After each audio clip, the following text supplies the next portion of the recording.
Assalamualaikum warahmatullahi wabarakatuh. Saya Siti Natra binti Rohazi ingin membentangkan tajuk pilihan kami, iaitu peranan guru sebagai ejen sosialisasi di sekolah. Takrifan sosialisasi. Menurut Kamus Dewan edisi keempat tahun 2007, sosialisasi ialah usaha untuk memindahkan hak milik seseorang menjadi milik negara atau proses mendidik seseorang untuk menyesuaikan diri dengan suasana sikap, nilai dan norma yang dapat diterima dalam masyarakat. Menurut Muhammad Saleh Lebar, pada tahun 1998, sosialisasi sebagai proses interaksi sosial yang membolehkan manusia memperolehi personaliti atau saksiah dan belajar cara hidup masyarakatnya. Maksud ejen sosialisasi. Ejen sosialisasi adalah pihak-pihak yang melaksanakan sosialisasi. Ejen sosialisasi merupakan individu, kumpulan atau organisasi yang mempengaruhi tingkah laku dan diri seseorang. Ejen-ejen yang membentuk dan mempengaruhi sosialisasi adalah seperti keluarga, sekolah, guru, rakan sebaya dan masyarakat. Sekolah sebagai ejen sosialisasi. Menurut Abdul Rahman Ma'aruf tahun 1999, apabila pelajar bersekolah, interaksi pelajar dengan masyarakat bertambah luas. Mereka bukan sahaja biasa dengan peraturan-peraturan ketat di sekolah yang memerlukan mereka untuk berkelakuan baik. Di sekolah, kanak-kanak bukan sahaja belajar sosialisasi secara formal, iaitu ditentukan oleh kurikulum sekolah, tetapi ia juga melalui kurikulum tersembunyi dengan cara menyesuaikan diri dalam suasana baru sekolah. Guru-guru dan rakan sebaya menjadi rakan penting mereka di sekolah. Seterusnya, guru sebagai ejen sosialisasi, iaitu berfungsi di mana kewujudan sekolah sebagai medium sosialisasi.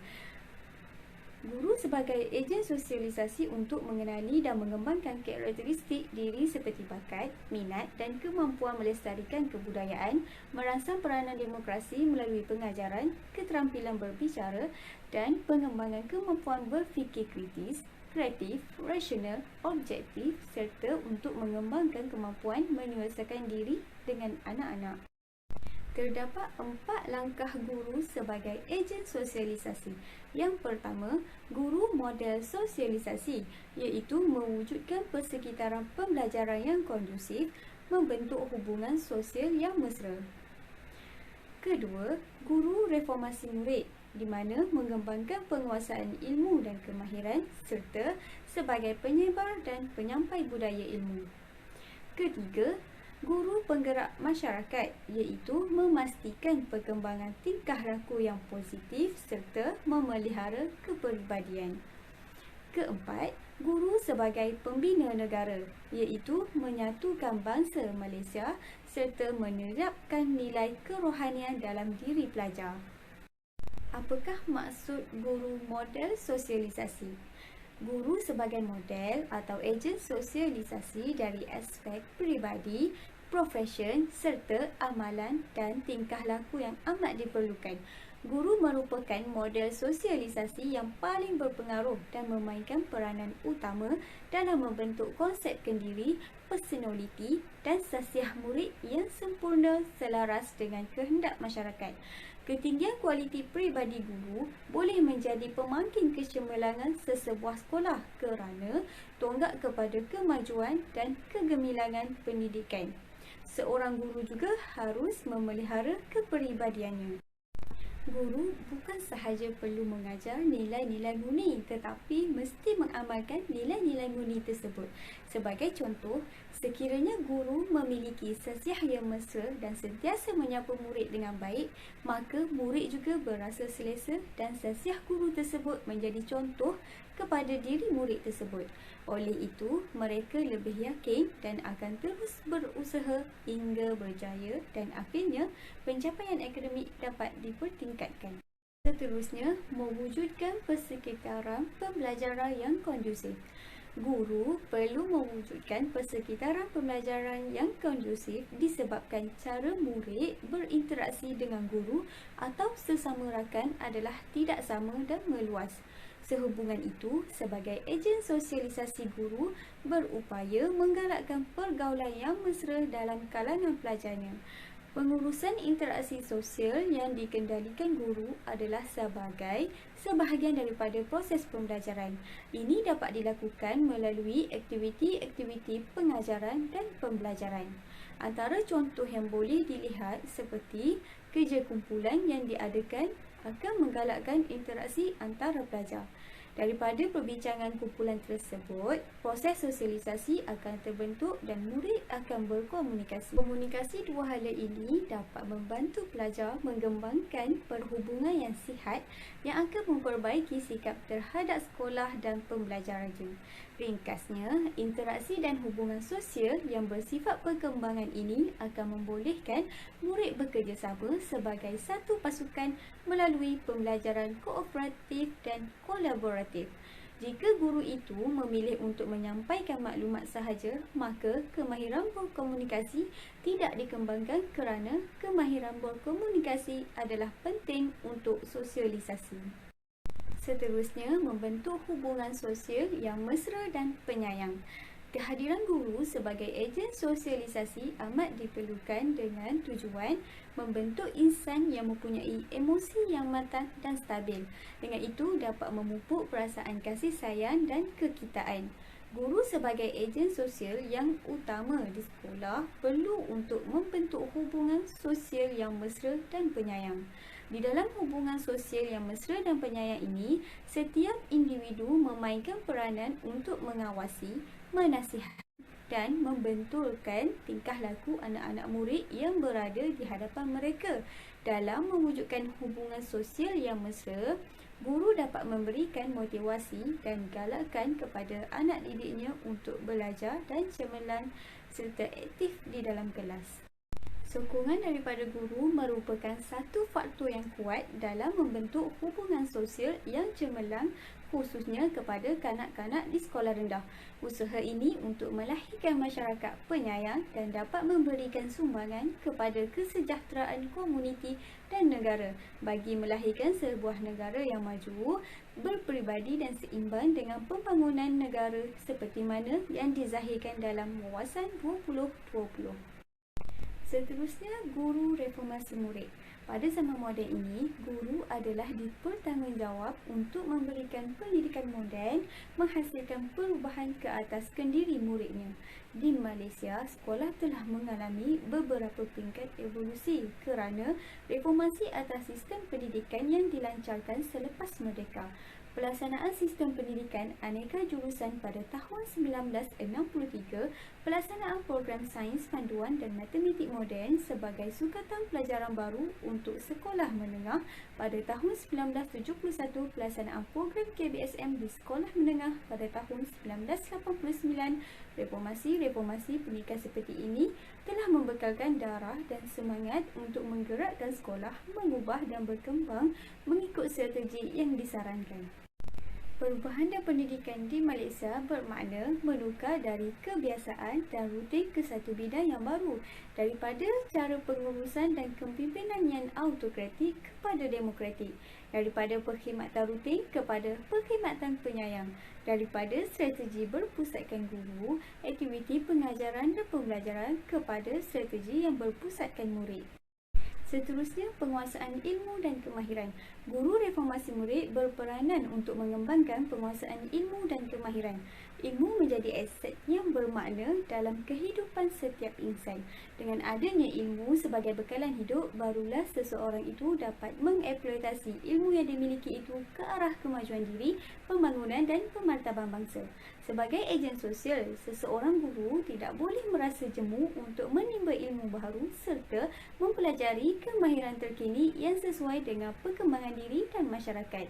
Penguasaan ilmu pengetahuan dan kemahiran bagi setiap guru perlu dalam menangani isu ketidaksamaan kepelbagaian sosial budaya di sekolah. Ia penting bagi menjayakan hasrat kerajaan untuk melahirkan murid yang mempunyai kemahiran berfikir aras tinggi, Oleh hal yang demikian adalah menjadi tanggungjawab pendidik untuk mempersiapkan diri terlebih dahulu dengan pengetahuan dan kemahiran bagi memastikan produk yang dilahirkan kelak memenuhi ciri kemenjadian murid sebagaimana yang diimpikan. Dengan itu, guru perlu mengajak paradigma dengan melakukan transformasi minda agar dapat merealisasikan hasrat yang disebut. Guru yang menguasai ilmu yang mantap dapat meningkatkan profesionalisme keguruan, menjalankan tugas dengan cekap dan berkesan serta menjadi lebih kreatif dan inovatif. Seterusnya, penyebar dan penyampai budaya ilmu. Guru seharusnya mempraktikkan budaya ilmu seperti membaca, berfikir, memerhati dan bertukar fikiran serta mencari pengalaman baru. Murid dari kelompok SSI rendah seringkali hilang semangat untuk belajar kesan daripada pergolakan masalah kewangan ibu bapa kerana mereka mendapat sedikit sebanyak tempiasnya. Ini membolehkan guru memindahkan ilmu yang baik kepada anak-anak didik mereka dan secara tidak langsung memberi kesan kepada adab murid yang tinggi sebagai seorang pengamat ilmu. Murid yang lemah dan tiada semangat belajar akan berusaha lebih gigih berkat penyampaian ilmu dari seorang guru. Mereka akan menghargai ilmu kerana adanya guru sebagai pendorong untuk berjaya. Seterusnya, memberi kesan kepada pencapaian akademik murid tersebut. Seorang guru yang berilmu akan membawa kepada kelahiran generasi yang mencintai ilmu pengetahuan, seterusnya menjadi teras dan tunjang dalam amalan pendidikan sepanjang hayat. Setakat itu sahaja daripada saya. Sekian, wabillahi taufiq wal hidayah. Wassalamualaikum warahmatullahi wabarakatuh.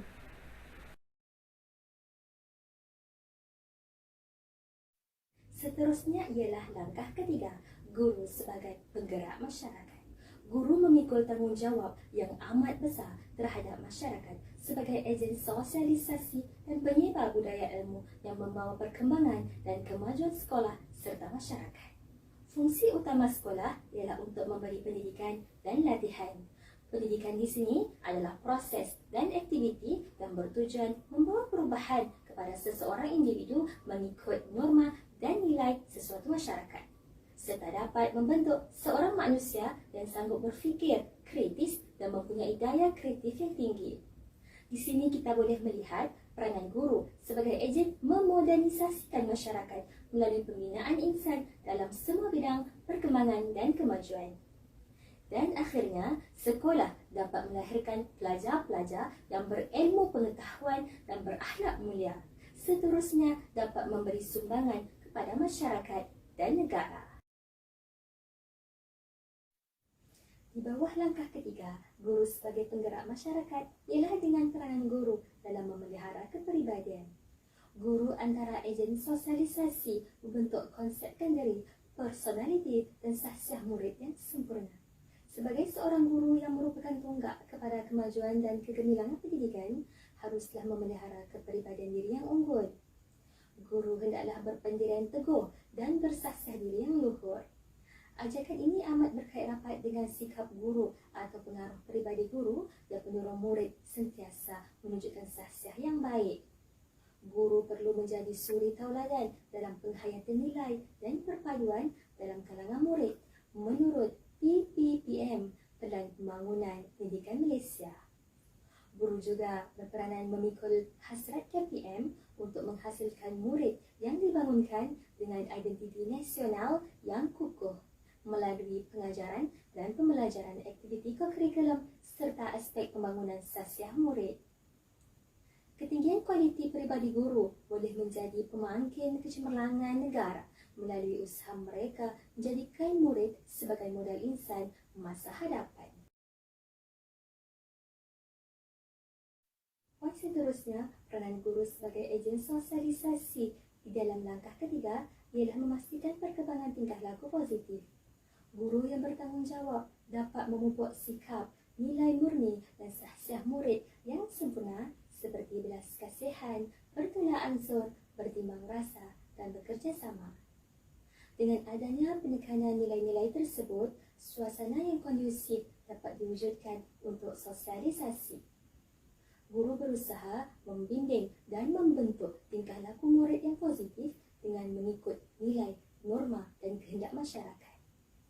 Guru perlu mempunyai kemahiran kemahiran strategi tertentu untuk membolehkan murid membuat pilihan tingkah laku yang dapat meningkatkan peluang pembelajaran untuk diri sendiri. Sebagai contoh, aktiviti pembentukan norma, nilai, sahsiah dan tingkah laku positif ialah dengan mengendalikan program gotong royong. Program seperti ini sangat memberi kesan yang mendalam kepada murid dalam penyerapan nilai murni secara langsung maupun secara tidak langsung melalui aktiviti pembelajaran di bilik darjah ataupun ketika pelaksanaan aktiviti kelab dan persatuan.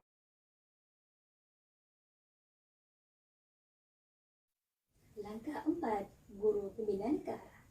Guru berperanan untuk menyatupadukan masyarakat Malaysia yang terdiri daripada berbilang kaum dan kebudayaan yang berbeza-beza yang turut dipengaruhi oleh perbezaan faktor penempatan seperti bandar, luar bandar, estet, kampung petani dan kampung nelayan yang mana secara tidak langsung mewujudkan jurang perbezaan dan ketara dalam masyarakat. Guru berperanan mengurangkan jurang perbezaan antara masyarakat melalui medium sekolah. Atas kesedaran ini, Malaysia telah merangka Rukun Negara pada tahun 1970 yang dijadikan dasar pendidikan, kewarganegaraan, pembangunan dan perkembangan masyarakat. Bagi meningkatkan lagi penghayatan murid pelbagai kaum terhadap nilai patriotisme, guru melaksanakan pelbagai program yang menjurus ke arah penghayatan prinsip-prinsip rukun negara seperti menjalankan bulan kemerdekaan bagi melahirkan warga negara Malaysia yang patriotik dan berakhlak mulia serta menghayati semangat prinsip rukun negara. Di bawah langkah keempat, guru pembina negara ialah konsep perpaduan.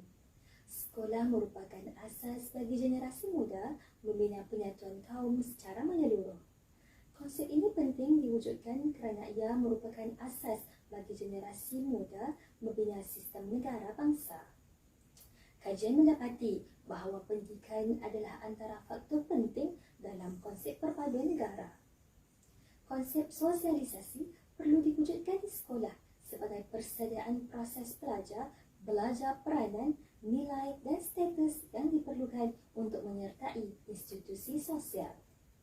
Sehubungan dengan itu, guru sebagai ejen sosialisasi dalam pembentukan perpaduan kaum perlu menghayati ideologi negara supaya setiap anggota masyarakat, terutamanya pelajar, dapat membentuk satu identiti serta perasaan kebangsaan bersama dalam kalangan mereka.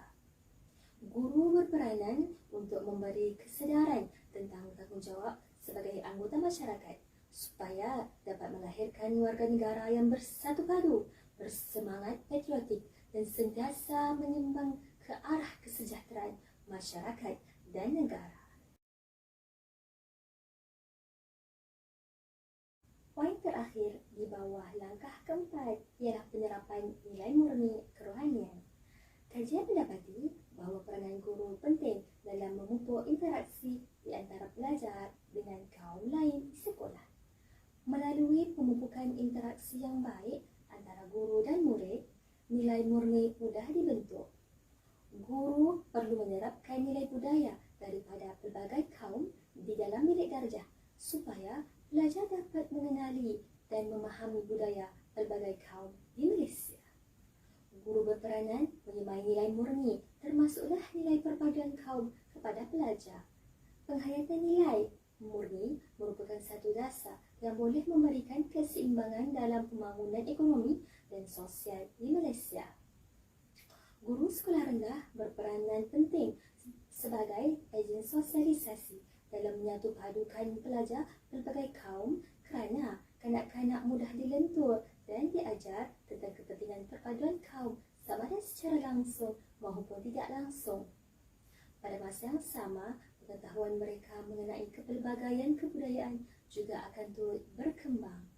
Kesan positif ke atas hubungan sosial antara kaum akan lebih terserlah jika proses sosialisasi tersebut dimulakan lebih awal ketika alam persekolahan.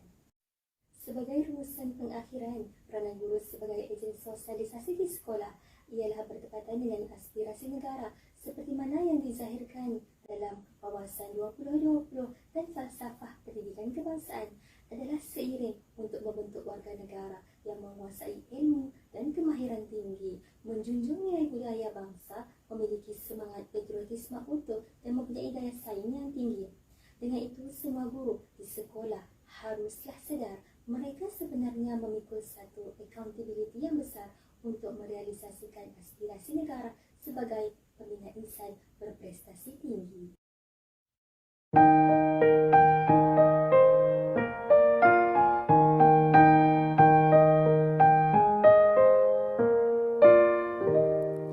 Pagiku cerahku, matahari bersinar, ku gendong tas merahku di pundak.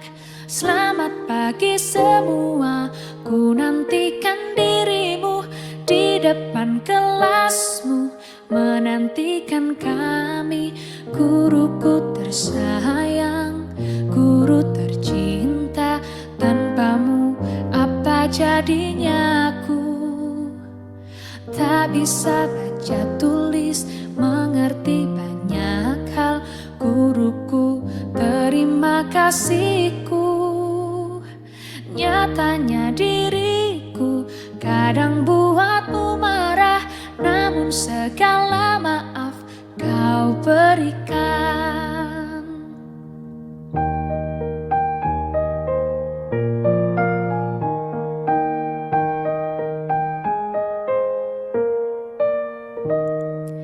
Pagiku cerahku, matahari bersinar,